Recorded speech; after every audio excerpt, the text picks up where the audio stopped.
There's a moment on the video feed, time-stamped in the spring of 2007, where a robotic arm 2.5 miles under the Atlantic Ocean brushes away a thin layer of silt, and underneath it is not sand, and it is not rock. It is coins. Thousands of them, stacked and scattered like someone tipped over a vending machine at the bottom of the ocean, catching the ROV's floodlights in a way that nothing else down there catches light. Silver mostly. Some gold.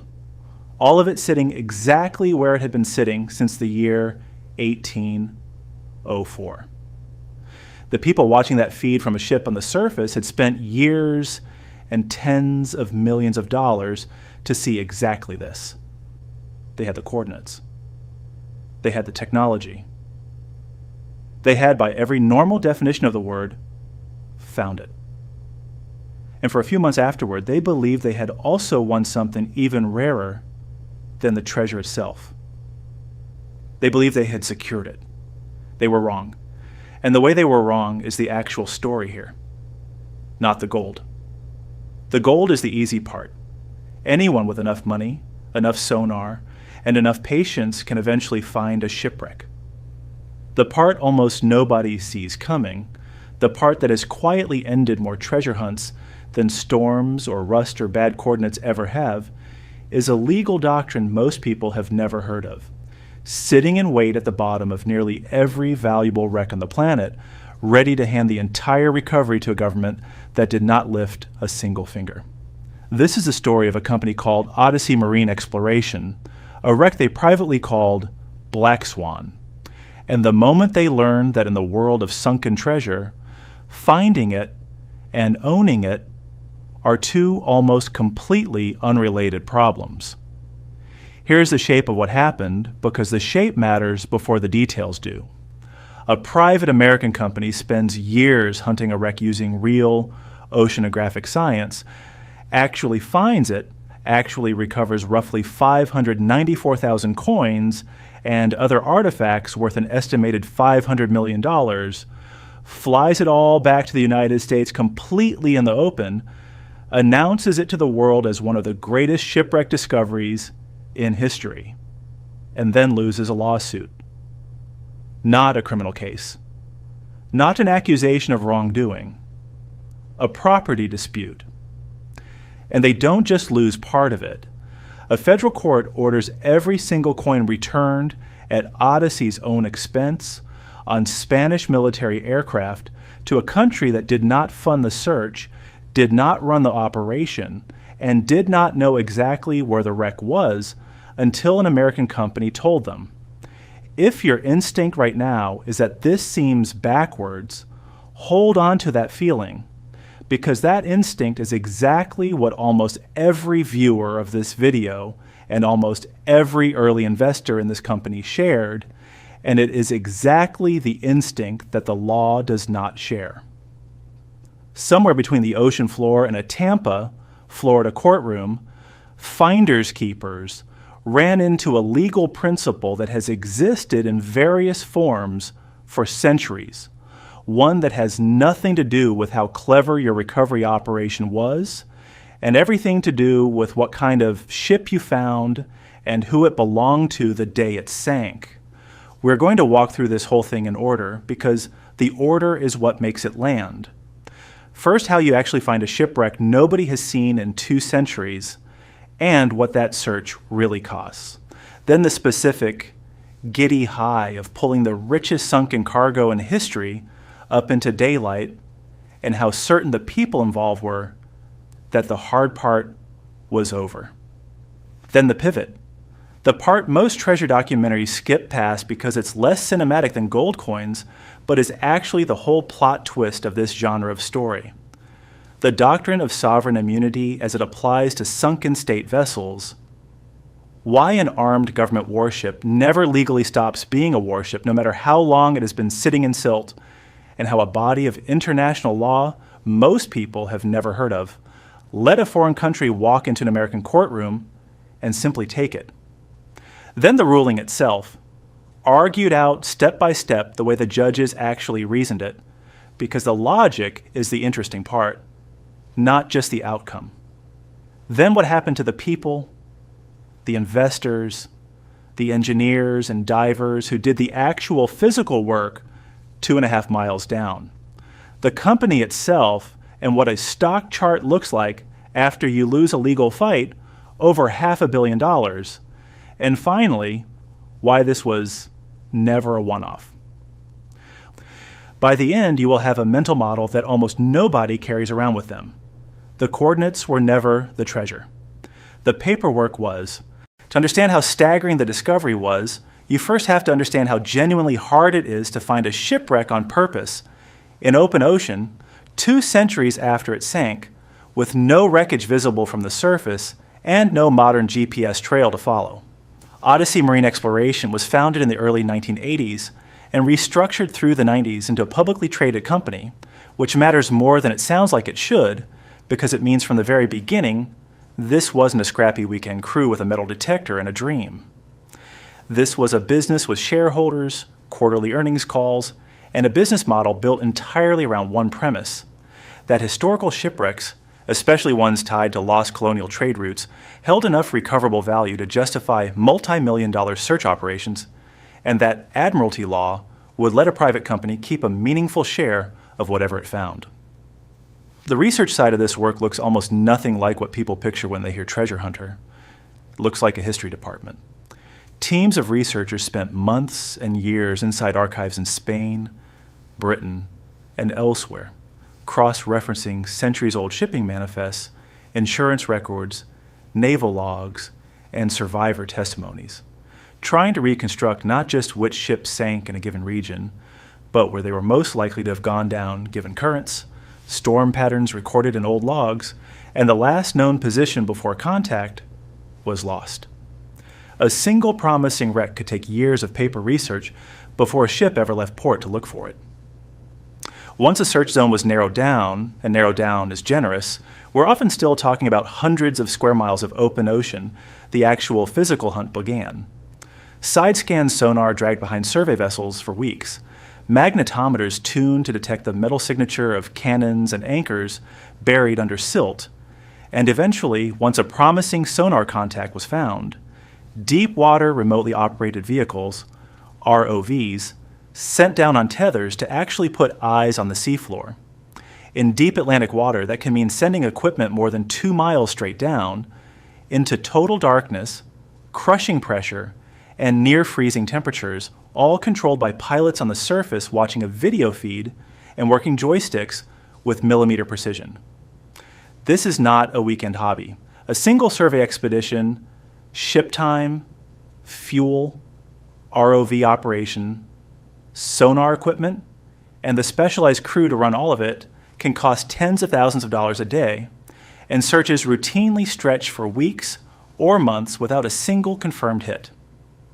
Odyssey spent years, and by most public estimates, well over $100 million across its search history before the site that would become known internally as Black Swan turned into anything. In the spring of 2007, that changed. Odyssey's ships had located a wreck site in the Atlantic, and following their standard practice, kept the exact location and even the ship's likely identity confidential while they began recovery, both to protect the site from other salvers and looters, and because publicly claiming a specific historic vessel before you're certain can create legal complications before you've even secured anything. Internally, and in early public statements, they used the codename Black Swan. What came up from that site over the following weeks was, by almost any measure, one of the largest coin recoveries in the history of shipwreck salvage. Roughly 594,000 silver and gold coins, weighing an estimated 17 tons, along with other artifacts. Odyssey flew the recovered material back to the United States on chartered aircraft, landing it at Tampa, Florida, where the company was based, and began the process of cataloging, conserving, and eventually planning to sell shares of the find exactly as their business model had always intended. Independent estimates at the time valued the recovered coins and artifacts at approximately $500 million, which would make Black Swan not just a good find, but arguably the most valuable shipwreck recovery in modern history. For a publicly traded company that had spent years and enormous sums chasing exactly this kind of outcome, this was the moment everything was supposed to pay off. For a few months, that's exactly what it looked like. Odyssey announced the find publicly in May of 2007, and the reaction was immediate and enormous. Financial news outlets ran headlines about the richest shipwreck haul ever recovered. Odyssey stock, traded under the ticker OMEX, spiked. Investors who had been funding years of expensive, speculative deep-sea search operations with no guaranteed payoff suddenly saw the entire premise of the company validated in one announcement. This was proof of concept in the most literal and profitable sense imaginable. Divers and engineers who had spent months at a time on survey vessels, running equipment 2.5 miles into darkness for weeks with nothing to show for it, had just been part of the operation that pulled up what looked like $500 million in silver and gold. Company leadership spoke publicly about the find as a landmark moment, not just for Odyssey, but for the entire deep-sea archaeology and salvage industry, proof that the technology and the financial model both worked at scale. And crucially, in those early months, Odyssey's legal position looked, to them and to most outside observers, extremely solid.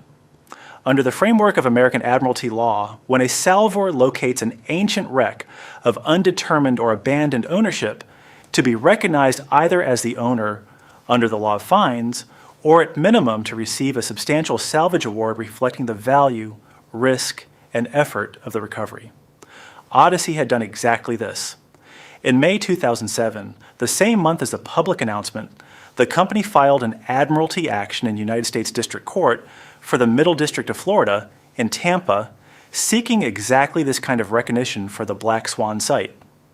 This is worth sitting with for a second, because it's the exact moment the story pivots from a treasure hunt into a legal drama, and almost nobody watching a documentary about shipwrecks expects the second half to be about jurisdiction and sovereign immunity doctrine. But this filing, this single procedural step of asking a U.S. court to formally recognize the find, is what opened the door for what came next. Because Admiralty Court isn't a closed room. Once you bring a wreck's ownership into a U.S. federal court and ask the court to rule on who owns it, you have created a forum, a legal venue, where any other party with a competing claim of ownership can show up and argue their own case. And almost immediately, one did. Odyssey had, by its own admission at the time, declined to publicly confirm the exact identity of the Black Swan wreck, citing ongoing research and site security.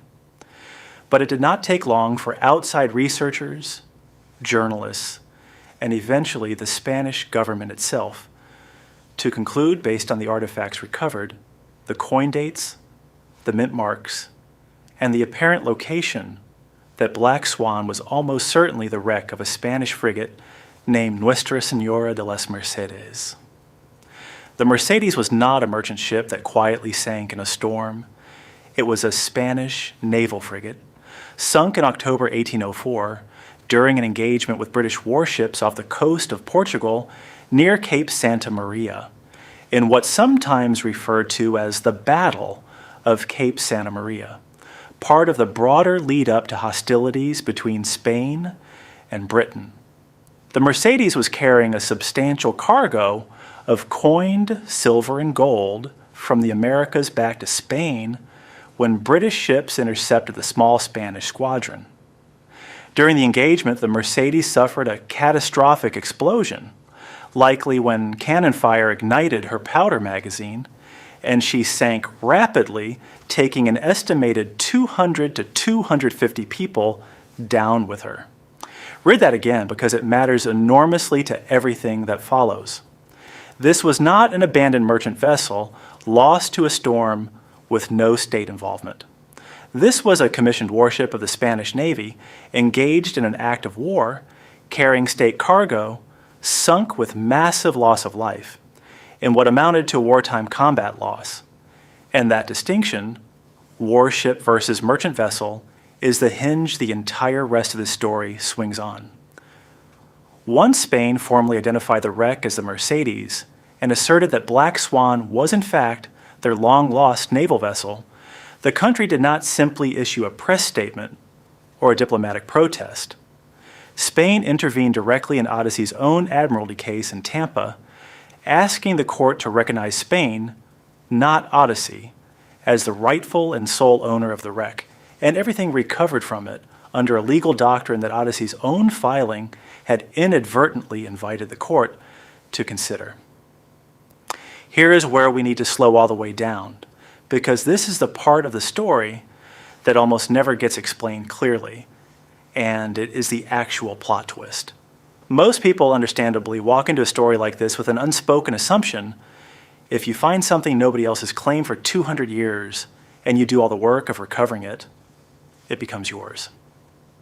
But there is a specific, narrow, and extremely powerful exception carved into both international law and domestic law for one category of object: sunken warships and other government vessels.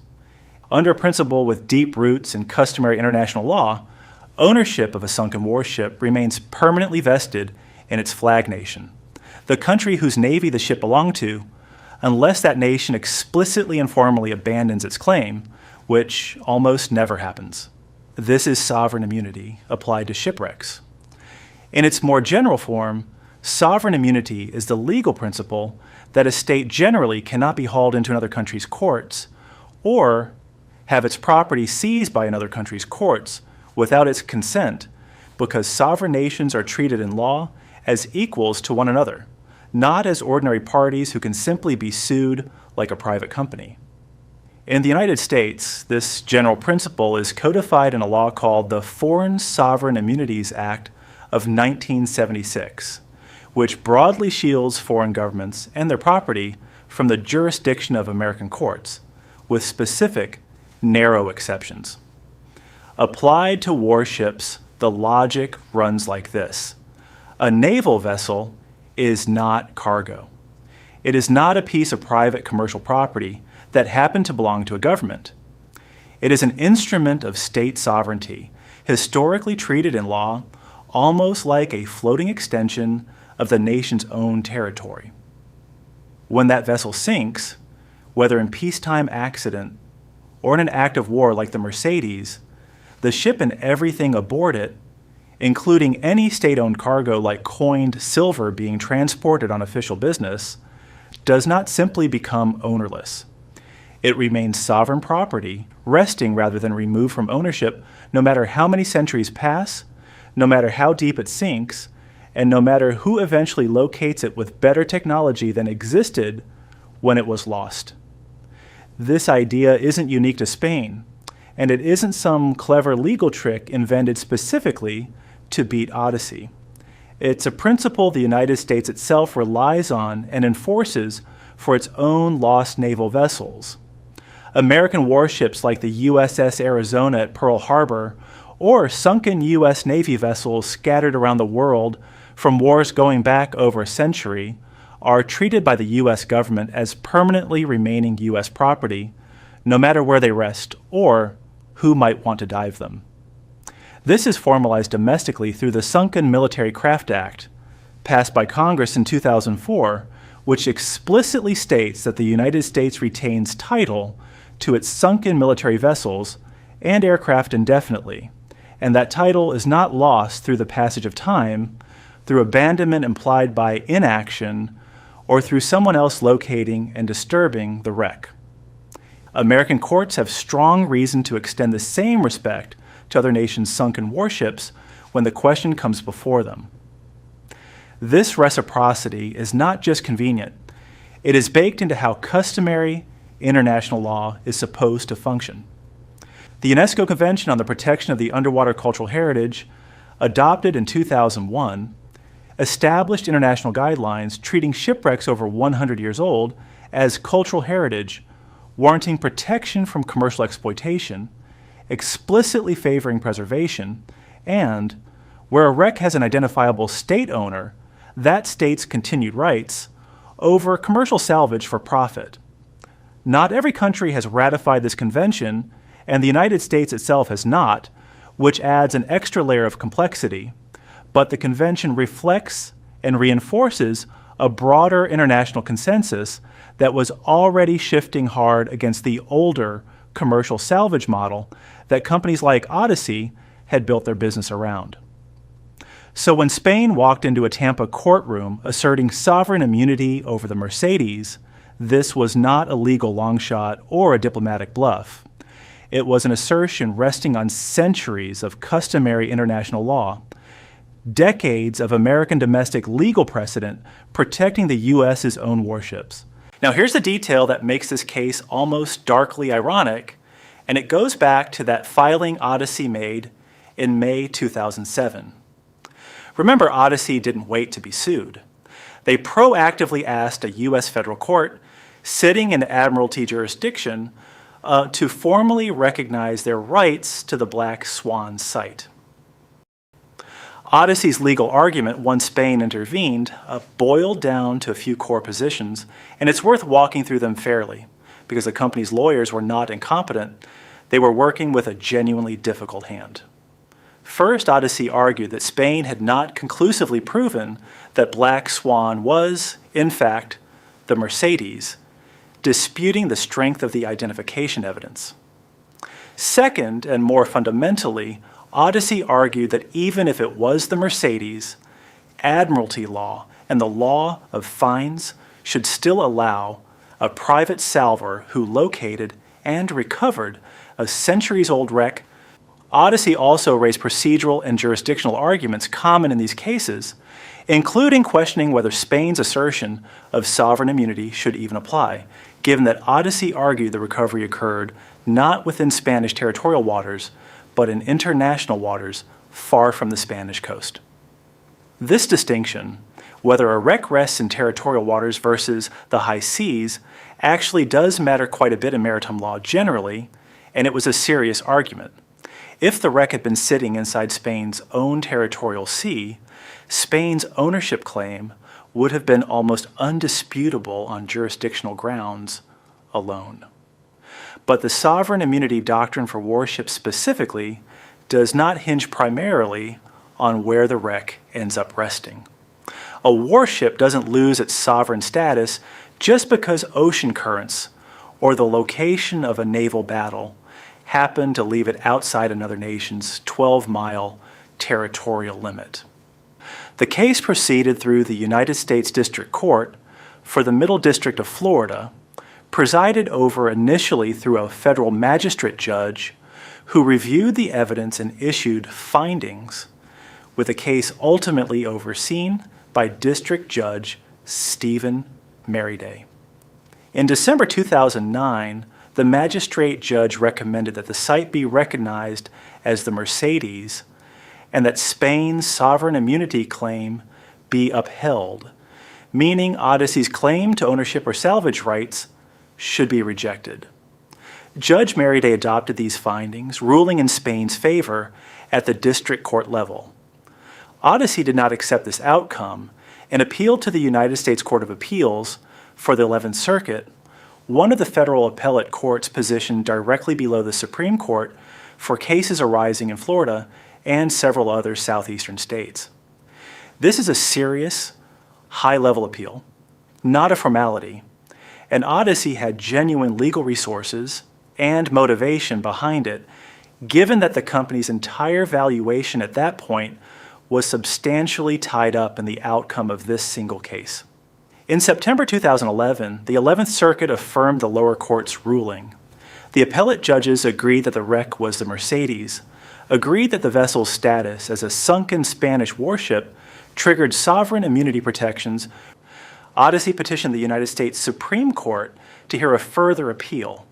But in February 2012, the Supreme Court declined to take up the case, letting the 11th Circuit's ruling stand as final.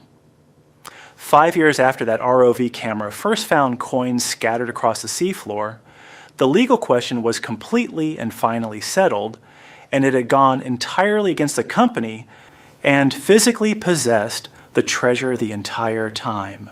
What happened next was not a quiet paperwork transfer. In February 2012, Following the Supreme Court's refusal to hear the case, Odyssey was ordered to return the entire recovery to Spain, and to do so at its own expense. The company arranged for the roughly 594,000 coins and associated artifacts, all 17 tons of it, to be packed, secured, and flown out of Florida on Spanish Air Force transport planes, escorted the entire way back across the Atlantic to Spain. Odyssey representatives and legal counsel who had spent 5 years fighting to keep this recovery were, by most accounts, present on the tarmac watching military cargo planes take off with the entire find aboard. There's an added layer of complication worth including here because it shows how these disputes rarely resolve as cleanly as a single two-party lawsuit. Peru also asserted an interest in a portion of the coins, arguing that because much of the silver had originally been minted in Peru during the Spanish colonial period, some of the recovered wealth represented Peruvian patrimony, essentially cultural and historical property that originated on Peruvian soil under Spanish colonial rule, even though it was Spain's ship and Spain's naval cargo at the time it sank.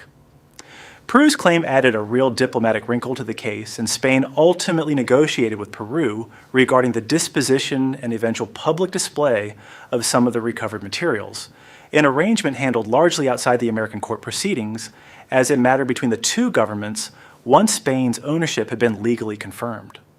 Once the coins arrived in Spain, they were transported to a naval facility and eventually put on public display, including major exhibitions at Spain's National Archaeological Museum in Madrid, framed explicitly as the recovery of stolen national patrimony rather than as a treasure discovery. Spanish officials and media covered the return of the coins as a significant cultural and historical victory, emphasizing the idea that this represented Spanish heritage and the memory of the roughly 200 to 250 sailors who died aboard the Mercedes being restored to its rightful home, rather than being sold off piecemeal on the private collectibles market, which had been part of Odyssey's original business plan for the find. For Odyssey Marine Exploration, the outcome was close to catastrophic. The company had built substantial investor expectations and a meaningful part of its market valuation around the assumption that Black Swan would eventually be monetized.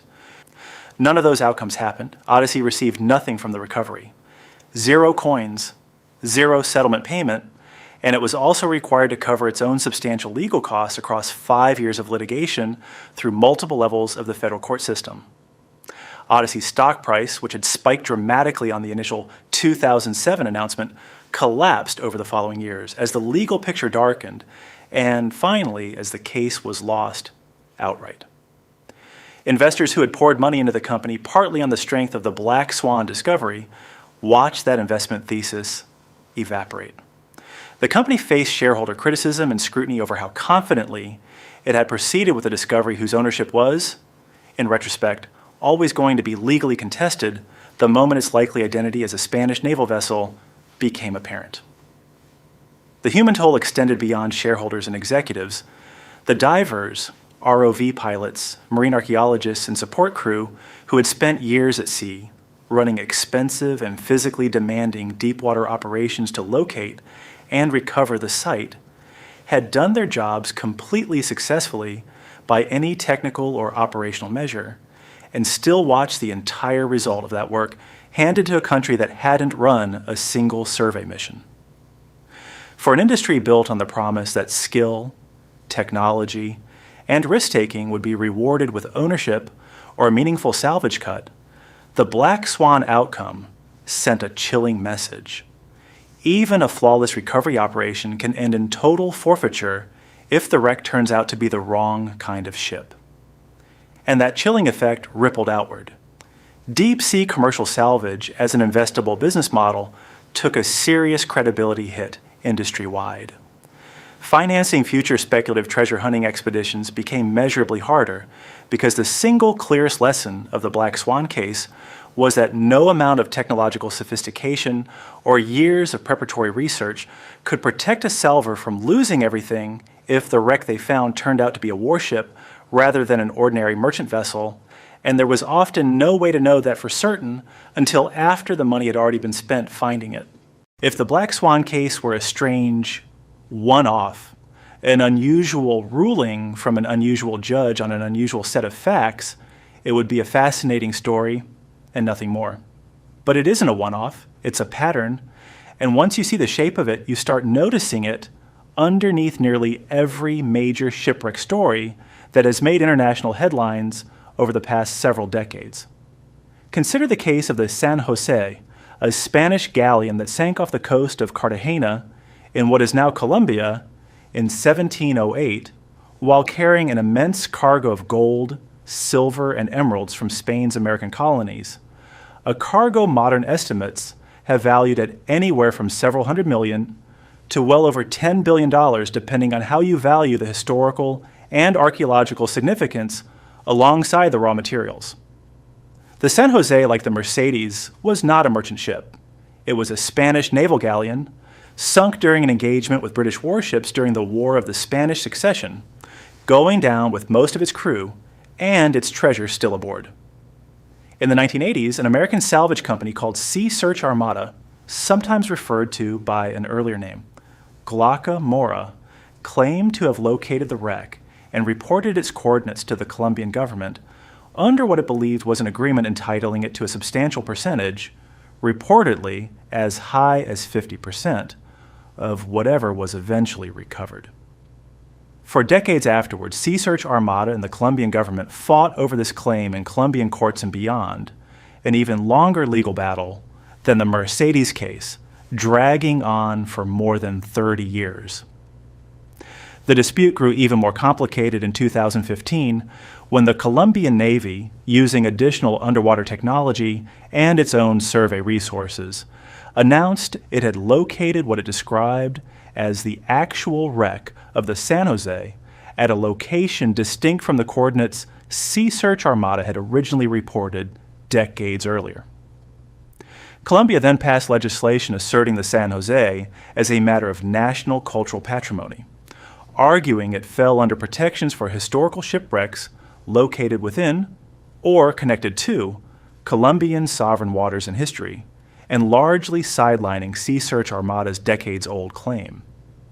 Sea Search Armada pursued arbitration and further legal action, including proceedings in the United States, arguing breach of the original agreement and seeking billions in compensation, but has not secured anything close to the enormous payout the original 1980s discovery seemed to promise.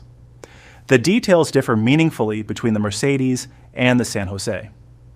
One was fought in American federal courts under the Foreign Sovereign Immunities Act, hinging heavily on sovereign immunity for a warship found outside anyone's territorial waters.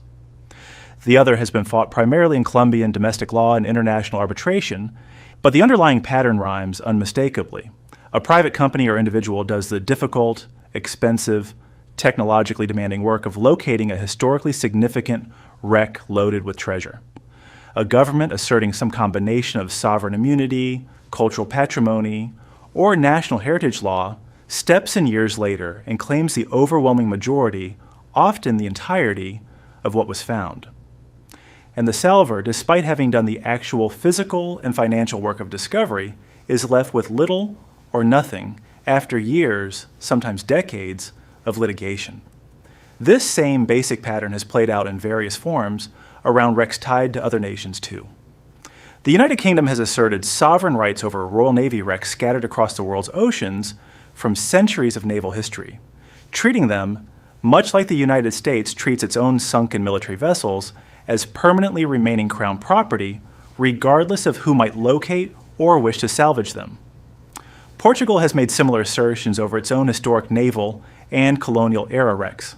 And the broader trend in international law, particularly since the 2001 UNESCO Convention, has moved consistently in one direction, toward treating historically and archaeologically significant wrecks, especially state vessels, as protected heritage subject to national or international oversight, and away from the older, more freewheeling commercial salvage model where whoever found it first and hauled it up first generally got to keep it or sell shares in it. What this means, practically for anyone who finds this genre of story fascinating, is that the excitement of a shipwreck discovery and the reality of who ends up owning what's inside it have become almost entirely separate questions, governed by almost entirely separate rules. The discovery is a story about technology, patience, historical research, and no small amount of luck. So here's the mental model worth carrying away from all of this, because it applies far beyond just these two cases, and it will make you watch every future shipwreck headline differently. Anytime you hear about a major shipwreck discovery involving significant recovered wealth, there are really two separate questions being answered on two completely different timelines.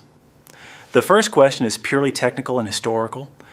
Did someone actually find the wreck using real evidence, real technology, and real expertise? That question can often be answered within months of a discovery being announced through examination of the artifacts, the site, and the historical record. The second question, who actually owns what was found, operates on an entirely different timeline and follows an entirely different logic.